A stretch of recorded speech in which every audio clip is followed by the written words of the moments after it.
Pallets are everywhere, easily accessible, though some companies frown upon you taking them, so I am not endorsing stealing. The wood is, for the most part, free, and you can make so many different things. A quick search online will show you all the possibilities, but everyone knows that taking them apart is a pain. But it doesn't have to be.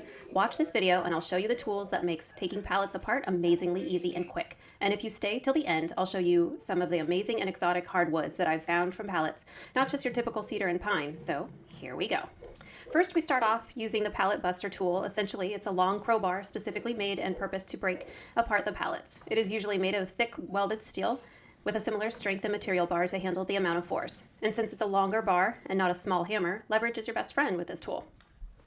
Next, and usually the longest part of this process, is removing the nails. Instead of doing this by hand with a hammer and grips or whatever else you usually use, try out a pneumatic nail punch. It's as easy as getting the nose of the gun over the nail against the wood and pulling the trigger. Sometimes you may need to repeat this process a second time on a certain nail that doesn't want to shoot out the bottom the first time. As you see in the video, I usually put a bucket under to catch the nails, though some tend to bounce out. Next of the two tools to remove nails is the nail extractor. This is just as easy to use as the nail punch. Just put the nail head in between the forks and fire away. After that, I take the first step of breaking down the wood into smaller pieces. Using my miter saw, I cut off the ends just where the holes for the nails were. Cut them in half right around where the holes were as well, unless I specifically am making a project where I don't mind the holes. But more often than not, I'd rather have the holes removed. So after all the planing and sawing, you have pretty much brand new lumber to work with. Running it through the planer is the next step, and this one needs a bit more of your time.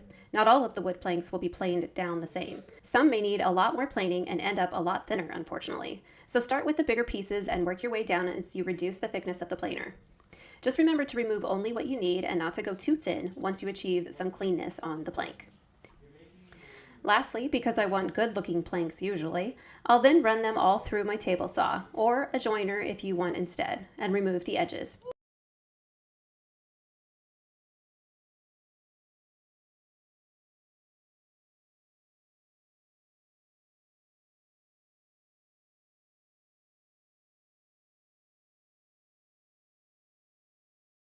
And here you go. These are the types of wood that I've come across from pallets: ambrosia maple, soft maple, hard maple, curly maple, walnut, white oak, red oak, burley oak, ash, fir, and others. As long as you have all the tools I used in this video, you'll easily be able to break down pallets without killing yourself.